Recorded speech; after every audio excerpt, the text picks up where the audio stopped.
So once again, so good afternoon po and thank you po Dr. De Leon, Ginang Ma'am Emma, and also Father Ariel. So paano ba simulan? So siguro po simulan ko po yung speech ko to sa pagtatanong na na-imagine na ba natin yung sarili natin 5 years from now? Nasaan pa tayo? Maybe some of us will say dito pa po sa school. Then maybe some of us meron ng kani-kanyang desisyon, and maybe some of us syempre nandun na tayo sa part ng nasatisfy na natin yung ating sarili. So, paano ko po ba nakilala ang All-Ars? So, siguro po hindi ko po makalimutan yung moment na kapag po from Naig to Manila, so makikita po agad yung school ng All-Ars dahil ang laki-laki po ng school doon, and then akala ko po lagi yun isang bahay. So kasi po parang wala pa po ng Emilus. Talagang tanaw na tanaw po ang school. So ibig sabihin po, wala pa yung Emilus. Talagang nakikita ko na ang school. At siguro parang teacher na rin po ata ako ng time na yun. And I thought that is a house. And hindi ko po lubos sa kalain na makapagtrabaho ako dito. At magiging bago kong tahan. So when I was a kid, ang dream ko po talaga ay maging isang nurse. Hindi po pumasok sa isip ko na maging isang teacher. Ang gusto ko po talaga yung nurse. Bakit po? Kasi since ang nanay ko po yung nurse, so parang kapag night duty siya, kami pong magkakapatid ay laging kasama niya. So nandun kami sa station ng nurse, so makikita namin yung tumutunog na mga chart na bakal, and then makikita po namin yung mga uniforme nila, yung amoy ng ospital, amoy ng alcohol, at syempre po yung mga ngiti ng mga pasyente kapag kinakausap po ng mga nurse. So talagang ganun po yung gusto ko talaga gusto kong maging katulad ng mama na talagang nurse at talagang nag-accommodate mabuti sa mga pasyente niya. So dumating ang 4th year high school ko at pinagsulat kami ng aming English teacher at tinanong sa amin na what will you be 10 years from now? So, ang akala ko po ng sulat ko noon ay nurse. Pero ang sinulat ko po, gusto ko maging chef naman. Gusto ko maging tagaluto naman. Pero dumating na yung part na kung saan nahanap na kami ng kani-kanyang mga colleges. And then nag-apply po ako sa PUP Maragondon at ang in-applyan ko po doon ay mechanical engineering. So marami po ako sa ibig sabihin. So ako pala ay hindi talaga alam kung ano talaga ang gusto sa buhay. Then nung pumasok na po ang June, ako naman po ay ang course ko na po ay AP Classical Philosophy sa San Carlos Seminary sa Guadalupe, Makati. So kaya po, nagulat din po ako sa sarili ko na, bakit? Bakit? So then, syempre po, since nasa seminary po ako, ay pinag-aralan po namin syempre about the Bible, ang CCC, ang CFC, and many more na tungkol sa simbahan. So then I asked him, so since meron po kaming prayer life seminary, sabi ko, dito ba talaga ako? Ako ba talaga ay sa pagpapare? Then that moment made me stop for a moment to pray and trying to figure out ano ba talaga yung purpose ko sa buhay. So ibig sabihin, from those years nang nasa seminary po ako talagang I enjoy being with the priest. Na-enjoy ko po yung lahat ng mga ginagawa ng pare. And then also yung first time ko na makapag-serve sa isang ordination. At talagang sabi ko, ang saya. Then while waiting sa magiging fruit or answer ng prayer ko, I decided na lumabas. So, baka it's time na maging nurse na ako. So, pumunta po ako sa DLSU Las Marinas para kumuha ng exam. And then, ang sinasabi lagi sa akin nung admission office doon na, Sir, ang kunin mo is REL-ED. Since meron kang background ng seminary. So, sabi ko, then pagkita ko po sa tuition, di kaya. Parang 50,000 per sem. And then, pumunta na po ako sa health science po. Ang nakita ko po sa tuition naman po ng nursing is 60,000 per sem. Sabi ko, oops, No. So, since tatlo po kami nag-aaral at ako ang panganay, syempre, ako ang magbibigay at ako ang hindi makakuha yung gusto. So, kaya I decided to took a Bachelor of Elementary Education, major in Enhanced General Education in CBS Unai Campus. From 47 students na kami pong magkaklase, ay naging 5 na lang po kami nung po ako ay gumraduate. So while waiting po to our graduation, I passed my CV to the school kaso po wala pong bakante na LM. So ibig sabihin, naku, baka hindi talaga ako sa pagtuturo. Then since one of my classmates ay minessage po ng school, so sinamahan ko na lang siya. So ako yung laptop, siya yung magde-demonstration, and someone ay nakakilala sa akin. And that is Sir Gino. So Sir Gino po yung nag-approach sa akin na, ano ginagawa mo dito? So and then nagkaroon po kami ng little chat, and then bigla po siyang nawala at pagbalik niya, mag-demo daw. So siguro po nasabi po na ako po ay parang ang hinahanap po during that time is CLE teacher ng grade 8. So since may background ako ng seminary, baka nga fit in po ako. And then nakita ko naman, pero hindi ko po CLE yung dinemo ko, kundi Filipino. So during that time po, Miss Irene asked me, sabi niya po sa akin ay, baka naman pagtanggap namin dito sa iyo ay bigla kang bumalik ng seminary. Or baka babalik ka pa ba ng seminary? And lagi ko pong sinasabi ay no. So kaya po suddenly, so parang nung time po na yun sabi ko, ito na ba talaga? Dito na ba talaga ako sa school na to? Then parang isang beses din, parang nung time din po na yun, nakita ko rin po si Miss Marian. Na kung sa si Miss Marian po ay nakasama ko po once sa isang retreat ng mga catechist ng Tanza. Dito po kami sa Don Bosco. And then ako po nung time na yun na hindi po catechist, ako po yung nagkakaroon ng discernment if I will go back to the seminary or not. Kasi po, one of the formator asked me, na sabi niya, bumalik ka.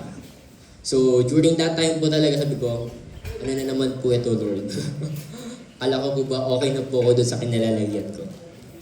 And then, so that day is so fast.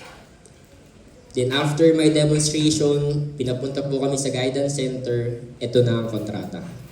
Then paspas na po ako ng tawag kay mama kasi, ma, pinapapirma na ako. Sabi ko, ito na po agad yung kontrata. Sabi niya sa akin ay, desisyon mo yan, bahala ka sa buhay mo. So after po noon, sabi ko, sige, wala naman akong, wala pa ng trabaho, so why not? So subukan ko. So pinaliwanag sa amin yung laman ng kontrata, 2 years ang kontrata po namin. Kaya po, pumirma na rin ako, and then sabi ko, and then naisip ko sa sarili ko na, and what if Sir Gino didn't approach me? Mag-share kaya ako dito sa harapan niyo. What if hindi ako ang natanggap para CLE teacher ng grade 8? Ano kaya ako at nasaan kaya ako? So, I know that there's a reason why we are all here. And God is plotting our life as a beautiful picture. Na lahat ng nangyari sa life mo noon ay may purpose na. The journey of being an official teacher started on June 13, 2018. A blessed day po para sa akin.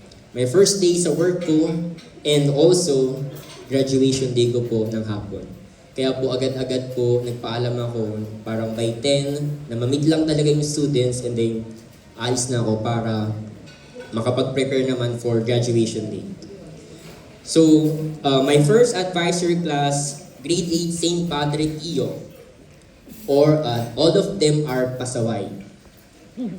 Reklamo ng mga teachers, mga alaskador, mga at lagi pong akong napunta sa guidance office noon dahil para lang magsumbong, dahil hindi ko kaya at hindi pa siguro ako form para mag-discipline ng estudyante. Kaya po, kay Miss Ann po ko laging sumbong.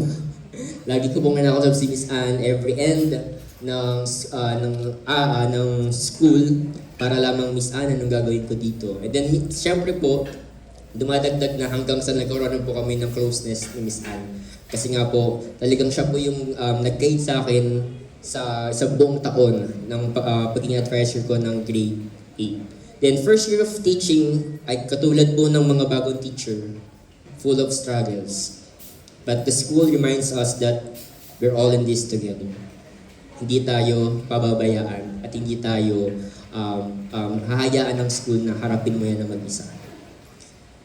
No matter how hard it is, there's a lot of good memories on that year for being champion sa intrams, first runner-up sa isang dance contest, and many more. One thing that we cherish is the feast day of our section scene. Na lagi po kami na every time na nagkakaroon ng feast day St. Padre Pio, kami pong lahat ay sabay-sabay kumakain.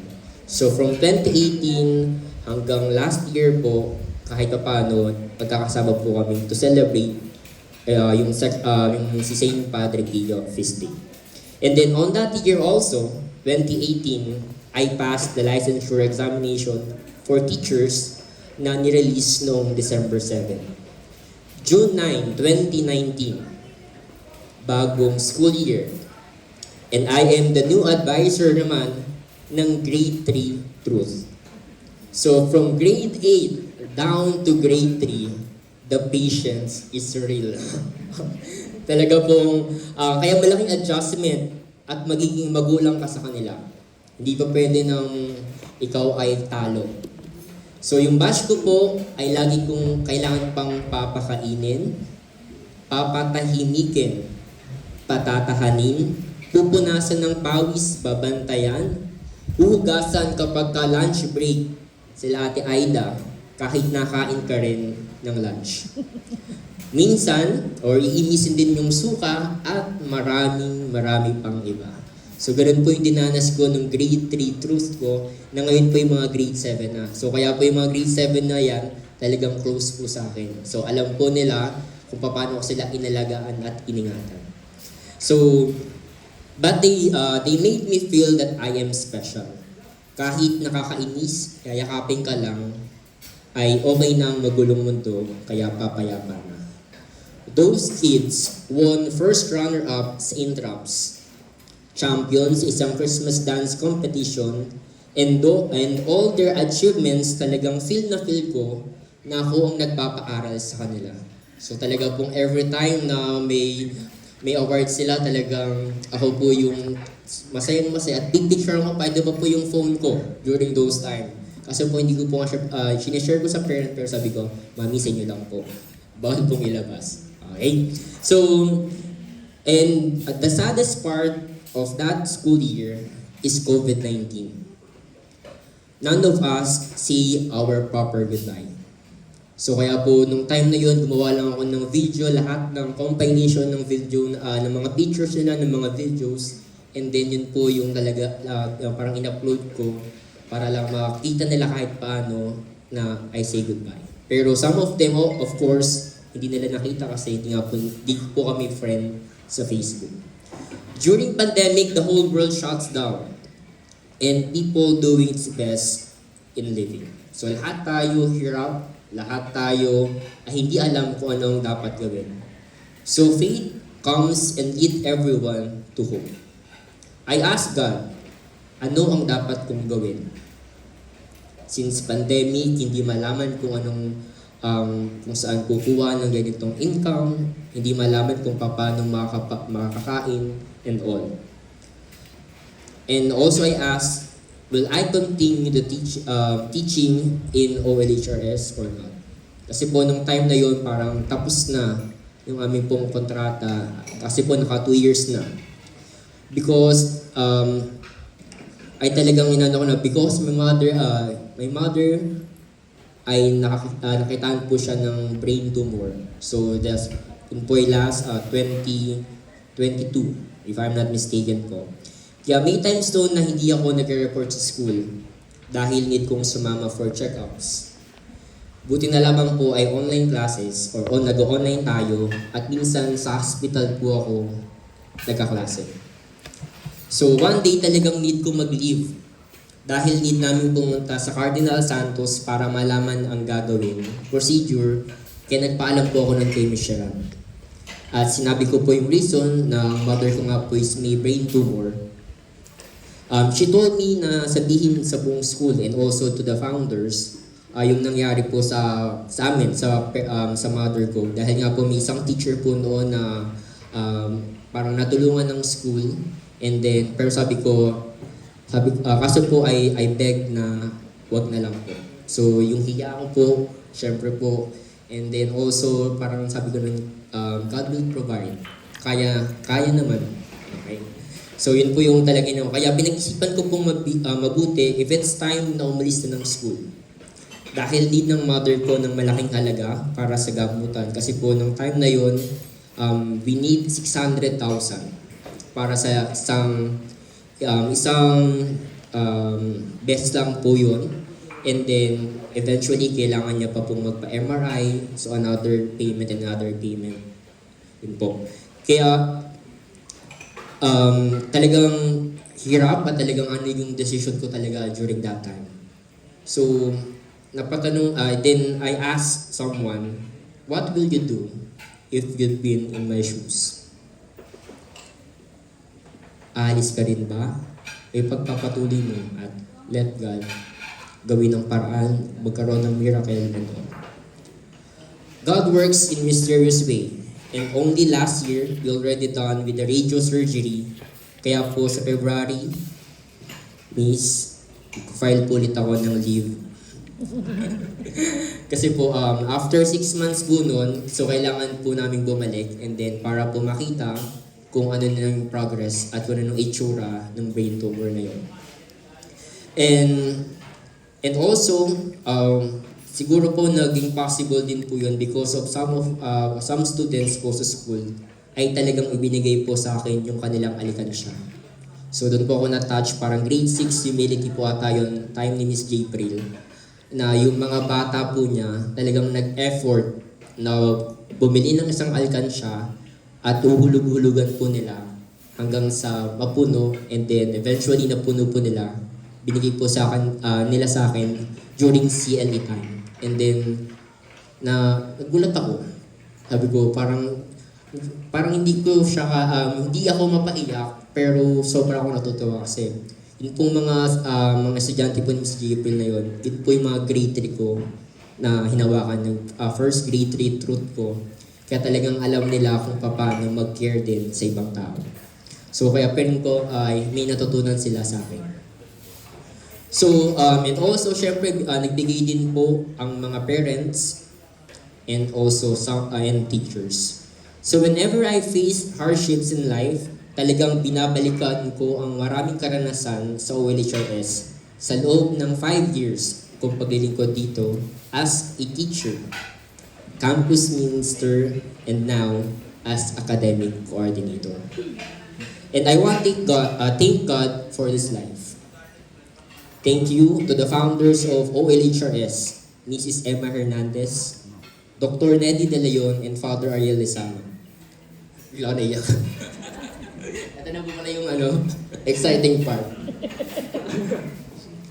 In making this institution as living proof how God make you an instrument of His goodness. Also for believing in me, supporting our students to deepen their faith through the help of campus ministry. And one of our student, isa po akong proud dito, one of our student po is first year college na po, San Carlos Seminary, at isa po siya sa mga una kong advisory class. Kaya malaking bagay po ang school na ito para sa kanya. Thank you very much po also kay Miss Irene, Miss Sharon, Miss Odette, and Miss Anne for guiding me in working as a teacher, preparation for LPs, and reminding me what to do. Thank you also to my former partners, Miss Rosette, Sir Gibbs, Miss Freya, Miss Friza, Miss Eds, Miss Kim, and Miss April sa pakikinig at kwentuhan tungkol sa mga nangyayari sa ating mga buhay. Nakatulong kayo sa buhay ko. Thank you to my friends and my Ning Ning.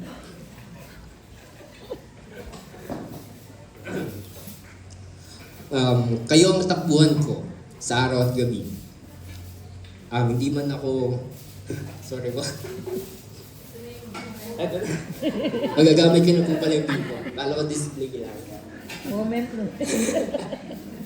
Moment na bimbo. Ayun to. So, thank you to my friends and Ningning. Kayo ang takbuhan ko sa araw at gabi. Hindi man ako nagkukwento dahil ang gusto ko lamang ay makasama kayo. So, special thanks of course to Miss Holly.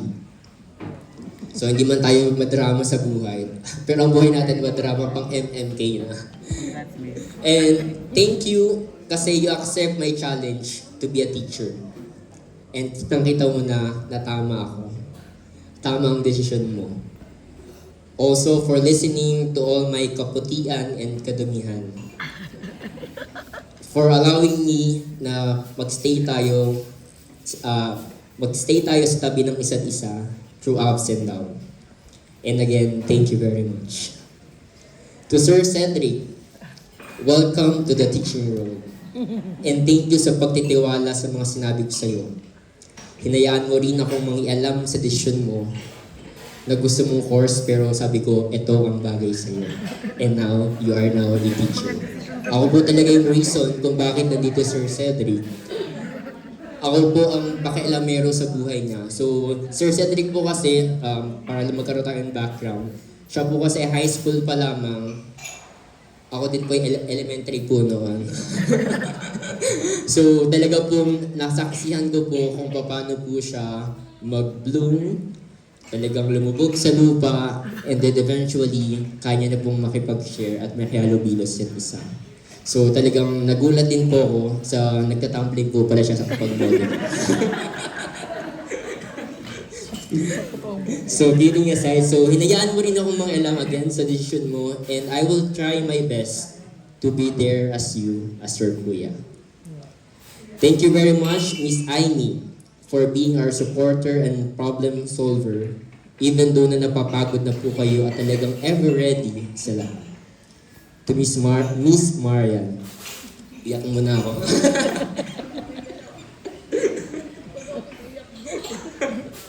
Miss Marian pala. Ayun, so thank you for everything. Most especially when times na bago ako sa campus ministry office. Tinulungan mo ako hanggang sa makakaya ko ng mag-isa. Tinulungan mo ako sa maraming bagay. Most especially sa aking grammar.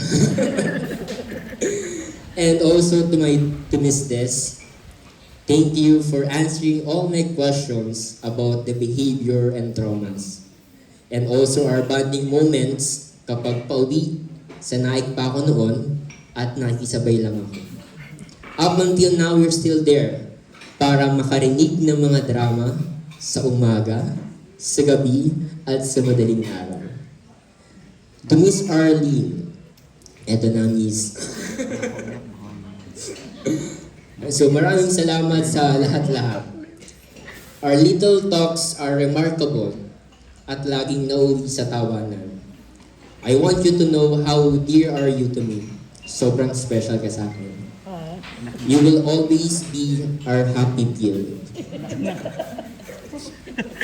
To Sir Gino, Brother G, banggitin ko ba yung isa? And Sir GJ, thank you very much for always there for me. Simula nung pagpasok ko bilang teacher, pagpaplano ng mga activities, pagpapatupad ng mga programs, paggagala, pag-aasikaso, pananaway ng mga bata, pagre-remind sa mga teachers at higit sa lahat, sa pagiging kapatid. Maraming salamat sa maraming bagay, and you will always be a blessing and a brother to me.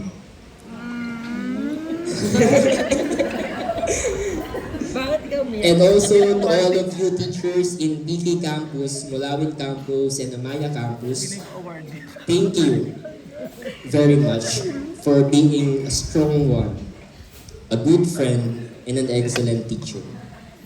And lastly, to my family, I may not be the perfect one. I may not provide you anything you want. I may not give you my percentage of my salary. I want you to know that I pray for you that someday we will have the things that we want. We teachers will always be appreciated by our family, friends, loved ones, students, administrators, and God who created us. May we always continue to inspire each other and let God journey with us in faith and service. This has been Sir Bench Wency Limor P. Mendoza saying Happy Catholic Teachers Day, and let's enjoy the rest of the day. Thank you very much.